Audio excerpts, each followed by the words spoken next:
नमस्कार शिक्षकगण, स्वागत है आप सभी का मेरे YouTube चैनल पर। आज मैं बीपीएससी टीचर रिक्रूटमेंट एग्ज़ाम की तैयारी एवं सक्षमता परीक्षा की तैयारी करने के क्रम में आज कक्षा 7 का ज्योग्राफी के अध्याय 5 बिन पानी सब सून, बिन पानी सब सून जो 5वां अध्याय है भूगोल का कक्षा 7 में, उसको लेकर आपके बीच उपस्थित हुए हैं। और इससे पहले भी हम लोगों ने इसे 4 अध्याय को देखा है काफ़ी अच्छी तरीके से। इसे भी हम लोग लाइन बाय लाइन देखेंगे जो हम लोग के परीक्षा के दृष्टिकोण से काफ़ी महत्वपूर्ण है। यह सेशन काफ़ी महत्वपूर्ण होने वाला है क्योंकि काफ़ी महत्वपूर्ण प्रश्न इससे हम लोग देखेंगे जो परीक्षाओं में देखने को मिलते हैं। आइए तो इसके अंतर्गत हम लोग शुरू करते हैं। यहाँ पर है सभी बच्चे बस में बैठते ही ड्राइवर ने बस स्टार्ट कर दी और बस चल पड़ी। ड्राइवर ने बस में टेप रिकॉर्डर ऑन कर दिया और गाना बजने लगी, पानी रे पानी तेरा रंग कैसा। अब ये जो गीत है इसी पर पानी पर चर्चा शुरू हो गई, प्रकरण बन गया पानी। अब पानी पर जो है चर्चा पर चर्चा शुरू हो गई। तो काफ़ी बातें हैं, हम लोग को जो काम का बात है उस पर हम लोग डायरेक्ट आ रहे हैं। तो यहाँ देखिए, यहाँ पर जो हम लोग का पहला काम का बात है वो है पृथ्वी पर कुल 71% जलमंडल है जिन्हें नक्शे पर नीले रंग से दिखते हैं, लेकिन इतना पानी हमारे पीने लायक ही नहीं। हमारे कहने का मतलब है तो पृथ्वी पर कुल 71% जलमंडल है। ये काफ़ी इंपॉर्टेंट बात है, यहाँ से इसको नोट करनी चाहिए हम लोग को। पृथ्वी पर जो है वो जल है कितने, 71%। यहाँ देख लीजिए 71% जलमंडल है। अब जो है उपलब्ध कुल जल का 0.3% पानी का ही उपयोग ही पीने एवं अन्य आवश्यकताओं की पूर्ति हेतु कर सकते हैं। जितना कुल जल है उसमें से सिर्फ 0.3% पानी का ही उपयोग पीने एवं अन्य आवश्यकताओं की पूर्ति हेतु कर सकते हैं, क्योंकि शेष जो जल है हमारा वो जल महासागरों, बर्फ छत्रक, भूमिगत जल, झील, नदियाँ, जलाशय, वायुमंडल आदि में समाहित हैं। ये जो है हम लोग के बहुत यूज के लायक नहीं है। सिर्फ 0.3% पानी ही हम लोग उपयोग में लाते हैं। अब थोड़ा सा हम लोग जल का वितरण भी देख लेंगे। यहाँ पर जल का वितरण क्या कैसे है। बर्फ छत्रक जो है मतलब बर्फ़ के रूप में, सबसे पहले तो यहाँ पर ये देखिए कि महासागर में जो जल है वो है 97.3%। अब जो बाकी जल है उस बाकी जल में से बर्फ छत्रक जो जल है वो है आपको 0.2%। भूमिगत जल है 0.68%। देखिए ये गलत कहा गया, 2.0% है बर्फ छत्रक, 2.0%। ये है 0.68%। झीलों में अलवन जल है 0.009%। स्थलीय समुद्र एवं नमकीन झीलें हैं 0.009% में है। वायुमंडल में है 0.0019 और नदियाँ में है 0.0001%। इस तरह से कुल 100% जल हुए। चलिए इस क्रम में जो और कुछ जानने वाली बातें हैं उधर हम लोग ध्यान दें। यहाँ देखिए आपको दिया हुआ है 22 मार्च को जल संरक्षण दिवस मनाया जाता है। काफ़ी इंपॉर्टेंट क्वेश्चन है, जल संरक्षण दिवस कब मनाया जाता है? तो जल संरक्षण दिवस मनाया जाता है 22 मार्च को। अब आगे जो हम लोग का जो इम्पोर्टेंट फैक्ट है इसमें वो देख लीजिए। यहाँ है आपको बरसात के जल हमारे छतों से गिरकर नालों, खेतों, नदियों से होता हुआ समुद्र में जाकर मिल जाता है और फिर खारा हो जाता है। खारा मतलब हुआ नमकीन हो जाता है। बरसात का जो जल है वो हमारे छत से नीचे गिरता है, फिर नाला में, खेत में, नदी होते हुए समुद्र में जाकर मिल जाता है और वह नमकीन हो जाता है। इसके बाद जब वो नमकीन हो जाता है तो पीने योग्य नहीं रह जाता है वह जल हमारे पीने योग्य नहीं रह जाता है। अब देखिए नदियों, तालाबों और बरसात का पानी सूर्य के ताप से वाष्प में बदलकर आकाश में चला जाता है, फिर ठंडा होकर बादल बन जाता है और फिर जहाँ तहाँ बरसता है। यह चक्र निरंतर चलता रहता है, इसे ही जल चक्र कहते हैं। जल चक्र को यदि आप गौर से देखिए तो ये एक इस प्रकार का चक्र है कि जब पानी धरती पर रहती है नीचे में, तो मान लीजिए ये हमारा जलाशय है, जलाशय में पानी है, मान लीजिए ये सब पानी है। जब सूर्य की प्रकाश जब पड़ती है यहाँ तो सनलाइट यहाँ से आता है। सनलाइट के आने के कारण क्या हो जाता है, तो ये पानी वाष्प बन करके ऊपर उड़ने लगती है। वाष्प बन करके ये पानी सब ऊपर उड़ने लगती है। जब ये ऊपर उड़ने लगती है तो ऊपर में जो धूलकण होते हैं, जो कल के क्लास में आप पढ़े थे, ऊपर में जो धूलकण सब हैं उस धूलकण सब पर जाकर के ये पानी के बूंद जमा हो जाते हैं। धूलकण पर जाकर के ये पानी के बूंद जमा हो जाते हैं और यहाँ पर ये सब बादल का निर्माण करते हैं और भारी होकर के वर्षा के रूप में पुनः धरती पर गिरते हैं। तो जल का धरती पर आना, फिर ऊपर जाना, फिर धरती पर आना, फिर ऊपर जाना, फिर धरती पर आना, फिर ऊपर जाना, यही क्या कहलाता है? जल चक्र। ऐसे चलता रहता है, यही जल चक्र कहलाता है। चलिए बढ़ते हैं आगे। अगला जो हम लोग को देखने वाली पॉइंट है वो यहाँ है। कहता है बरसात का कुछ जल रिस कर धरती के अंदर जाता है। जब वर्षा होती है तो उसमें से कुछ जल जो है धरती के अंदर चला जाता है रिस करके, जहाँ वह मिट्टी की परतों, चट्टानों की छेदों में फैल जाता है। धरती के नीचे फैलकर ये जल क्षेत्र बना लेते हैं। उसी जल के ऊपरी सीमा को जल स्तर कहते हैं।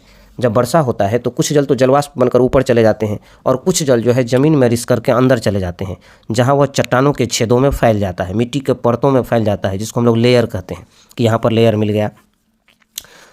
और उसका जो ऊपर का भाग है, ऊपरी सीमा है, उसी को जल स्तर कहा जाता है। और कुछ बातें देखिए इसमें आगे है। कहता है जल स्तर की गहराई तो सभी जगह समान नहीं होती, उनकी सिर्फ ऊपरी सतह समान होती है। जल स्तर की गहराई, कहीं देखिए अंदर में चट्टान है तो वहाँ गहराई कम होगी, कहीं गड्ढा है तो वहाँ गहराई अधिक होगी। ऊपर में एक समान दिखता है। आप मान लीजिए आप पोखरा में गए तो पोखरा के इस आकार का किनारा होता है। आप पोखरा में चले गए मान लीजिए, या नदियों में गए तो कहीं ऊंचा है, कहीं नीचा है, कहीं गहरा है, कहीं और भी गहरा है, कहीं इतना ऊंचा है, कहीं इतना ऊंचा है। लेकिन क्या ऊपर में ऐसा रहेगा? ऊपर में एक समान जल दिखाई देगा। ऊपर में जो जल दिखाई देगा एक समान, तो ऊपरी सीमा एक समान दिखता है, लेकिन गहराई हर जगह से एक रंग नहीं है। चलिए बढ़ते हैं आगे। तो दिया हुआ है यह तो स्थान विशेष की मिट्टी ऋतु या फिर जल के दोहन के अनुसार घटता बढ़ता रहता है। जल का जो सीमा स्तर है वह घटता और बढ़ता रहता है। अब यहाँ पर जरा इस फोटो को देख लीजिए। ये फोटो जो है आपको बादल का बनना, जल चक्र को दिखाया गया है। इस फोटो में आप आसानी से समझ सकते हैं। यहाँ देखिए पानी है, ये वाष्प बन करके ऊपर गई, ऊपर जाने के बाद बादल बना और बादल फिर बारिश के रूप में नीचे आई। ये जल चक्र को दिखाया गया है, यहाँ लिखा हुआ है जल चक्र। चलिए आगे की ओर बढ़ते हैं हम लोग। अगले पेज को देखते हैं क्या कुछ है। आगे के पेज में दिया हुआ है अंदर का जल स्तर घटता जाता है। अगर हम इस तरह धरती के जल को निकालते रहे तो एक दिन जल का स्तर एकदम समाप्त हो जाएगा। हम लोग विभिन्न तरह से जल का उपयोग करते हैं, कई बार हम लोग जल का दुरुपयोग भी करते हैं। इससे भूमि के अंदर का जो जल स्तर है वो दिनों दिन क्या हो रहा है तो घट रहा है। तो एक दिन ऐसा हो सकता है कि पृथ्वी के अंदर का जल बिल्कुल ही समाप्त हो जाए। अब जो है यहाँ पर दिया हुआ है लोग बच्चे आपस में बात कर रहे हैं, तो क्या अगर पानी ख़त्म हो जाएगी तो हम लोग पानी की खेती कर लेते हैं? तो क्या ये पानी की खेती करना संभव है? पानी की खेती कैसे होगा? तो ज़रा इसके बारे में सुनिए। गुजरात से हम लोग को कुछ सीख लेना है। गुजरात का काठियावाड़ क्षेत्र याद रखेंगे। काठियावाड़ कहाँ है? गुजरात में। गुजरात का काठियावाड़ क्षेत्र एक शुष्क क्षेत्र, शुष्क मतलब तो सूखा क्षेत्र है, जहाँ बहुत कम या 9 के बराबर फसलें होता था। गुजरात के काठियावाड़ में इतना सूखा पड़ता है कि या तो फसल होती ही नहीं थी, या होती भी थी तो बहुत कम होती थी। तो यहाँ राजेंद्र सिंह द्वारा स्थानीय लोगों के सहयोग से छोटे छोटे नालों पर बिना खर्च के स्थानीय रेत और मिट्टी से छोटे छोटे बांध बनाए गए, जिससे न केवल सिंचाई के लिए जल उपलब्ध हुआ बल्कि इससे जल जमीन के नीचे रिस कर गया। इससे भूमिगत जल स्तर बढ़ा भी दी और उसी के कारण आज उस क्षेत्र में भरपूर फसलें पैदा हो रही है। श्री राजेंद्र सिंह के इसी प्रयास के कारण इन्हें रेमन मैगसेसे पुरस्कार मिला है। मैगसेसे पुरस्कार लिखा हुआ है। गौर करिए, हुआ था क्या गुजरात के काठियावाड़ जिले में, वहाँ पर क्या है तो काफ़ी सूखा पड़ता था।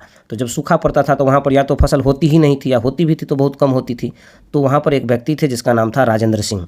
राजेंद्र सिंह जी क्या किए, वहाँ के लोगों को अपने साथ किए और वहाँ के मिट्टी से, बालू से जहाँ तहाँ बांध बना दिए।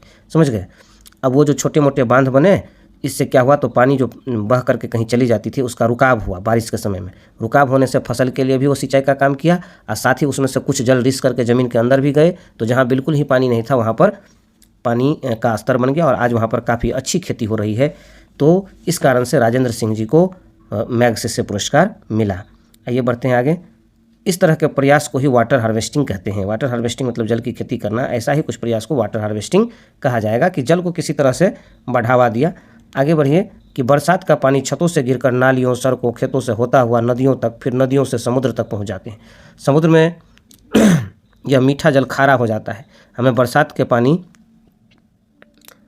को नालियों में न जाने देकर अपने घरों के आसपास धरती में गड्ढे बनाकर रोक लेना चाहिए। ये जल धीरे धीरे धरती में समा जाएंगे। यहाँ कहने का मतलब है कि जब बारिश होती है तो वो चला जाता है नदी में, नाला में, नाला से नदी में, नदी से समुद्र में, और समुद्र में जाने के बाद यह पानी नमकीन हो जाता है, जो हमारे लिए बेकार हो जाता है, काम का नहीं रहता है।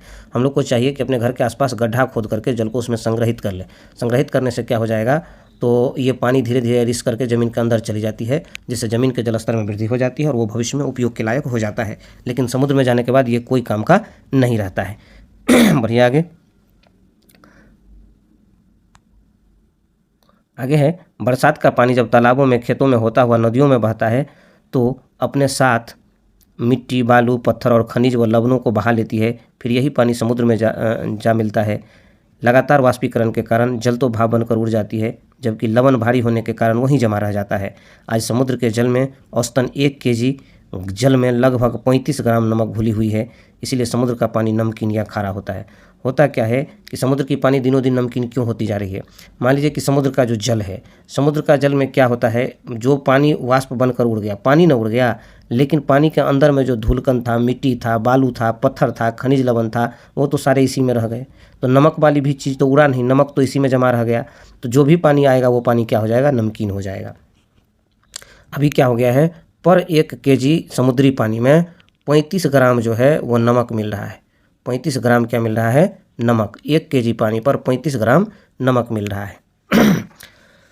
अब बढ़ते हैं आगे। आगे देखिए ज़रा, दिया हुआ है, दूर तक फैला शांत जल से भरा एक विशाल गहरा क्षेत्र होता है, यही झील कहलाता है। होता है, वो सब टीवी पर दिखा रहे थे बच्चों को, तो यहाँ पर दिखा रहे थे कि काफ़ी दूर तक पानी का फैलाव था, जो पानी काफ़ी शांत था, विशाल गहरा क्षेत्र था, उसे ही क्या कहते हैं? झील कहते हैं। यह जल का एक बहुत बड़ा स्रोत है। तो झील जो है, जो झील का बच्चों वहाँ बात कर रहे थे, उस झील का नाम था नैनी झील। समझ गए? तो अब जो है देखिए, आपको अपने देश में कई और भी झीलें हैं जिसके बारे में हम लोग को देखना है।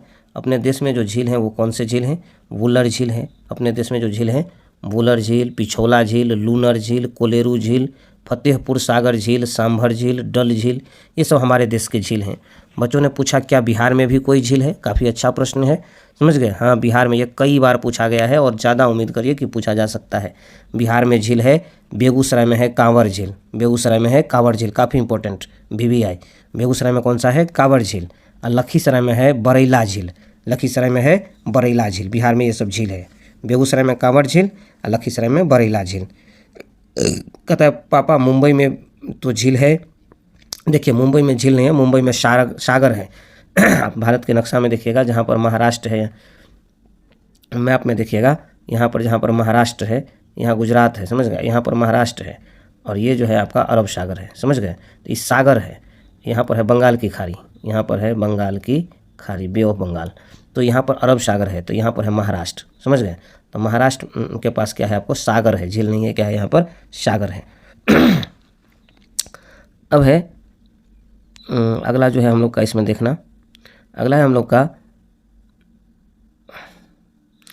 कहते बड़े भूभाग को अथाह जलराशि ने घेर रखा है, इनका जल हमेशा गतिमान रहता है। देखिए, बड़े भूभाग को अथाह जलराशि ने घेर रखा है, ये हमेशा गतिमान रहता है, जो प्रायः महाद्वीपों को अलग करता है, महासागर कहलाता है। समझ गए? अथाह जलराशि जो किसी जगह को घेर ले, समझ गए? और वह जल भी हमेशा गतिमान रहता है, यह प्रायः महाद्वीपों को अलग करता है, इसे क्या कहते हैं? महासागर।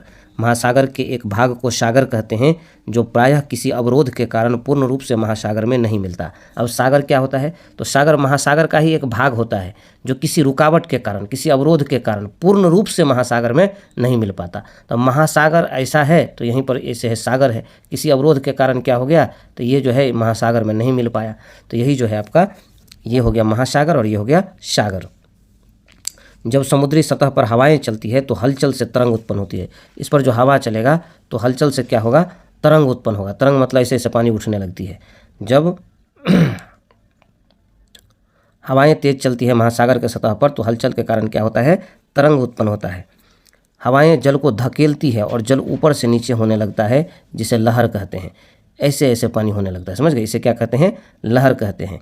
एक लहर दूसरी लहर को जन्म देती है और इस तरह से जल को धक्का देकर तह तक पहुँचा, तह मतलब वह किनारा तक जो है पहुँचाती रहती है। फिर लहर उठा इस तरह से इस तह तक पहुँचेगी। यही कारण है कि सागरों महासागरों का जल हमेशा गतिमान रहता है। क्योंकि हवा जो लगती है ना, तो ज़्यादा दूर तो जल ही है, कम दूर तो है नहीं, तो वो पानी को ही धकेल देता है। तो ये यहाँ पर तरंग उत्पन्न होती है और एक तरंग दूसरे तरंग को उत्पन्न करती है, इसे ही लहर कहेंगे। इस तरह से सागर और महासागर का पानी हमेशा गतिशील रहता है। आगे पढ़िए। और कुछ सागर के नाम पर चर्चा हो रही कि क्या बच्चे लोग और कोई सागर के नाम बताएंगे? देखिए, अरब सागर है, आर्कटिक सागर है, काला सागर है, लाल सागर है। उसके बाद है महासागर के नाम कुछ, तो प्रशांत महासागर, हिंद महासागर, अटलांटिक महासागर, आर्कटिक महासागर। अब आगे बढ़िए। आगे सवाल क्या है कि ज्वार भाटा के बारे में कुछ चर्चा हो जाए। ज्वार भाटा क्या होता है? तो देखिए, अब ज्वार भाटा क्या होता है इसकी हम लोग चर्चा करते हैं। देखिए, ज्वार भाटा एक फिल्म था। ज्वार भाटा क्या था? एक फिल्म था। इसमें हीरो क्या करता था? दिन भर खूब मेहनत करके पैसे कमाता था। हीरो जो इस ज्वार भाटा फिल्म में जो हीरो रहता है वो दिन भर खूब मेहनत करके पैसा कमाता था और शाम होते ही उसके पास ढेर सारे पैसा जमा हो जाते थे। तो दिन भर मेहनत करता था, पैसा रखता था, तो शाम में उसके पास ढेर पैसा हो जाते थे। वह अमीरों की तरह खर्चा करने लगता था। शाम में जितना उसके पास पैसे थे उसको अमीर लोगों की तरह वो उड़ाते पुराते रहते थे, पूरा खर्च कर देते थे। सुबह फिर उसके जेब खाली हो जाते थे, उसके पास पैसा ही नहीं रहता था। तो फिर वह सुबह में क्या हो जाता था, गरीब हो जाता था, सुबह में गरीब की तरह रहने लगता था। तो अगर उसमें से कुछ पैसा वो रखता, बचत करता, तो सुबह में भी उसके पास पैसे होते, लेकिन वो क्या करते थे, खर्च कर देते थे सारे पैसे रात में ही। सुबह में फिर वही गरीबों जैसी उसकी हाल हो जाती थी। तो मतलब यह हुआ कि शाम में अमीर और सुबह में गरीब। ठीक इसी प्रकार जो है समुद्र में ज्वार भाटा का हाल होता है। समझ गए? ज्वार भाटा का हाल इसी तरह से होता है। क्या होता है, समुद्र की लहरें जब सर्वाधिक ऊंचाई तक उठकर तट के बड़े हिस्से को डुबो देता है। पहले समुद्र का लहर उठेगा और एकदम ऊंचा उठ करके उसके तट पर कहीं आप चप्पल रखिएगा, कोई सामान रखिएगा तो उसको दहा करके नीचे ले आएगा। जब लहर उठता है तो काफ़ी ऊंचाई तक उठ करके सब जगह चला जाता है और इसे ही ज्वार कहेंगे। जब पानी ऊपर उठने लगते हैं तो उसको क्या कहते हैं, ज्वार कहते हैं। और लहरें जब अपने निम्नतम स्तर तक आकर तट के पीछे चली जाती है तो उसे भाटा कहते हैं। यह प्रतिदिन 2 बार होता है। ज्वार भाटा एक दिन में कितने बार होता है, 2 बार। देखिए, जब लहर ऊपर की ओर उठे तो ज्वार कहलाया, जब वो नीचे आ गया एकदम पूरा नीचे तब उसको भाटा कहेंगे। ऊपर उठा तो ज्वार, नीचे गिरा तो भाटा। एक दिन में ज्वार भाटा कितने बार होता है, 2 बार। ज्वार भाटा जो होता है वो होता है सूर्य और चंद्रमा के गुरुत्वाकर्षण बल के कारण। देखिए, एक बार ऊपर उठ गया, एक बार नीचे आ गया, उसका क्या कारण हो सकता है? समुद्र की लहरें एक बार ऊपर उठ गया और एक बार नीचे आ गया, उसका क्या कारण हो सकता है? उसका एक ही कारण है कि सूर्य और चंद्रमा का गुरुत्वाकर्षण बल। सूर्य और चंद्रमा के गुरुत्वाकर्षण बल के कारण ही ज्वार भाटा उत्पन्न होता है। इसका भी क्वेश्चन पूछा जाता है कि ज्वार भाटा होने के क्या कारण है, तो होगा सूर्य एवं चंद्रमा के गुरुत्वाकर्षण बल। जब चंद्रमा समुद्र के निकट आ जाता है तो चंद्रमा के गुरुत्वाकर्षण से उसका जल ऊंचाई की ओर चढ़ता है, यही ज्वार है, और उतरता है तो उसे भाटा कहते हैं। ऐसा समुद्र में हर स्थान पर लगभग 24 घंटे में 2 बार उतार चढ़ाव होता है। समझे कि नहीं? जब चंद्रमा, मान लीजिए ये समुद्र है और यहाँ पर आपका जो है सो चंद्रमा आ गई, जब यहाँ पर चंद्रमा आ जाएगी नज़दीक में तो चंद्रमा का जो गुरुत्वाकर्षण बल है वो जल को ऊपर की ओर खींचने लगती है। इसी के कारण जल जो है इससे ज्वार की ओर उठने लगता है। समझ गए? जब जल ऊपर उठा तो उसको कहेंगे ज्वार, और जब यही फिर नीचे गिर जाता है तो उसको कहते हैं भाटा। अब बात आती है मछलियों के अलावे सीप, घोंघे, मिट्टियाँ, बालू सभी तट पर आ जाते हैं। जब क्या होता है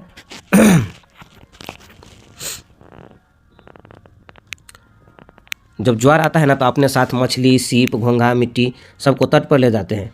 लेकिन ज्वार के समय समुद्र की लहरें तट के किनारे के कई नौकाएं भी खींचकर अंदर तक ले जाती है। इससे जान माल की हानि भी होती है। जब पानी नीचे उतरने लगता है ना तो अगल बगल की जो चीज़ रहती है उसे दहा करके वो नीचे की ओर ले आता है। इससे जान माल की क्षति होती है। इस तरह से जो है हम लोग का जो आज का अध्याय था उसका मुख्य जो बिंदु थे वो समाप्त हुए। ये अभी तक 5वें अध्याय तक थोड़े लंबे लंबे थे। अब जो अध्याय है वो 5-6 पेज का है, उससे ज़्यादा का नहीं है।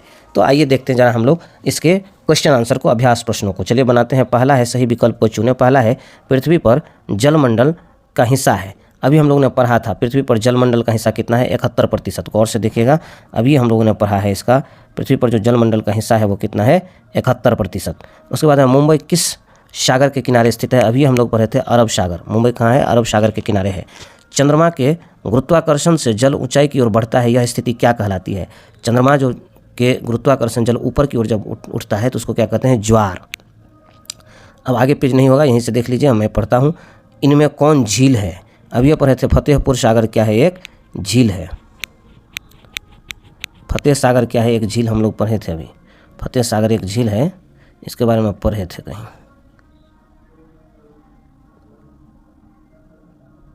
यहाँ है फतेह सागर झील, देख सकते हैं आप इसमें फतेह सागर झील है। चलिए आगे की ओर बढ़ते हैं।